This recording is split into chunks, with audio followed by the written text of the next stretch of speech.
You got an 8 o'clock game. Gary and I are going to hit the air at 6 p.m. We'll be out in Dwayne Field. Again, Mr. Affleck will be out in Math Field. It makes these 8 o'clock games. That's the dumbest thing ever. I know. The stupidest thing ever invented in life. Who wants to stay up to 8 o'clock for a darn game? What about the West Coast? Yes. I mean, the East Coast. Do they even care about ratings or anybody watching it? I know. What are we supposed to do with the kids all day until 8 o'clock? Yeah. What are you supposed to do all day until 8 o'clock? So what you supposed to do in the hotel? What you supposed to do all day? Watching football. Who's playing on Friday? And then the next day, when we have a game like that on the road, we get home at 5 o'clock in the morning. Right. Yeah. Thank God we're not going to be in this conference. Yeah, that's right. Yeah, that's right. We'll be playing east of here. There'll be earlier games coming up.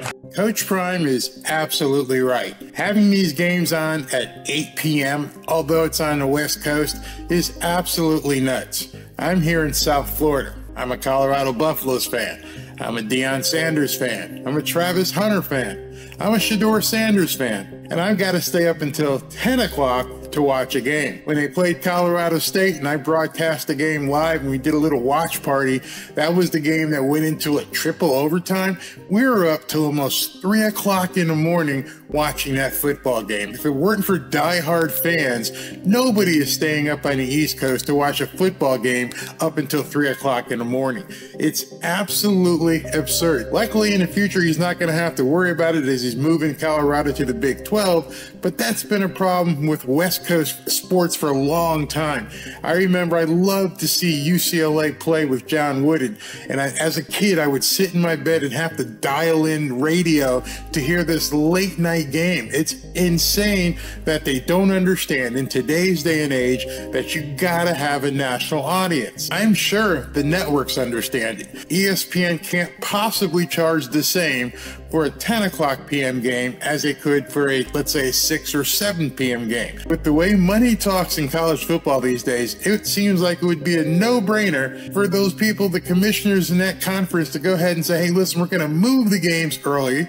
We understand the kind of draw that Deion Sanders has. We understand the eyeballs that come to this conference. We understand how many people want to see this team play.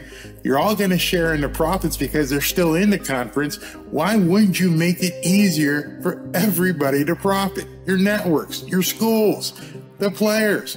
But no, you just want to keep things at 10 p.m. And I think it's just to hurt Deion Sanders. But you're not hurting him. We're still going to watch at 10 p.m. It just could be so much better if the game was a 7 p.m. start. And as he said, the kids are cooped up all day long. Can you imagine the adrenaline rush that these kids are having getting ready to play? And they know, hey, well, we got 6 more hours. We're not even going to get dressed to get on the field until 5 or 6 p.m. That's just not cool for the kids to be sitting in a hotel cooped up playing video games, trying to get their heads straight to go bang heads with the team that they're going to play. But it's not just Colorado who has to deal with that. The opposing team, Stanford, had to fly all the way in from Palo Alto, bring their team in, and today they're sitting in a hotel until, say, 5 or 6 whenever they decide to head to the stadium.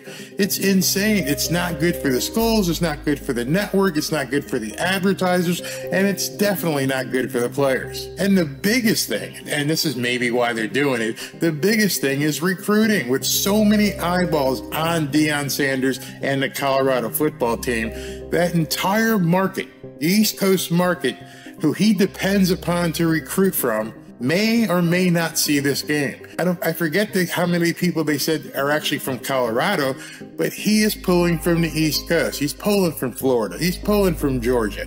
He's pulling from the hotbeds of talent. He's competing with the SEC. And they've got to watch a game at 10 o'clock at night? That's just not cool. And as I mentioned for Stanford, the travel is insane. Just think about this. Palo Alto is a 3-hour flight from Boulder, Colorado. You got an 8 o'clock game tonight, 8 o'clock Mountain Time. So at 8 o'clock, the game starts. The game, say, will last 3 hours. That'll be it. It should be over by 11. After you get done with the game, you're going to go in for treatment, and then you're going to have a post-game meal, maybe have a meeting. And what's the earliest they're going to get to the airport? Maybe 12:30, maybe 1 o'clock. Then you've got a 3-hour flight back to Palo Alto, you're going to land at 4. Once you land at the airport, you got to get on the bus, go back to campus. Depending on how far the airport is from campus, let's just say 30, 40 minutes.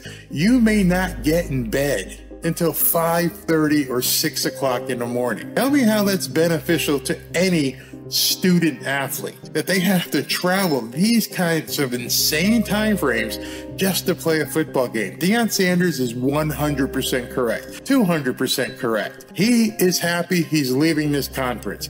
And by doing so, I'm sure it's pissed off some of the coaches who aren't leaving the conference. They don't know what they're going to be doing yet. But so many teams have left the Pac-12, Pac-10, whatever it's called right now. They had to leave the Pac-12 because of so many different things, and one of them being money. When you affect advertising dollars, when you affect applications, when you affect recruiting, you have to leave a conference. The Pac-12 didn't do anything to stop the exodus, and now you're about to lose the school, the football program with the most eyeballs you've probably had in quite some time since USC was in its heyday. That's your problem. Coach Prime's going to do fine in the Big 12. I'm going to stay up and watch the game at 10 o'clock tonight. I'll do a post-game video. Hopefully, maybe not be able to get it out tonight because it's going to be 2 o'clock in the morning, whatever. But I just want to see some football. It sucks that those of us on the East Coast have to wait until 10 p.m. to watch a game that hopefully will end at about 11 or 12 midnight. Let me know what you think about Colorado having to play, not just Colorado, but everybody in the Pac-12 having to play these insane times with insane travel, and how it affects recruiting, the players, the schools, everything. Talk to you soon. Good luck tonight, Colorado. Stanford, stay healthy, but hope you lose. Talk to you soon.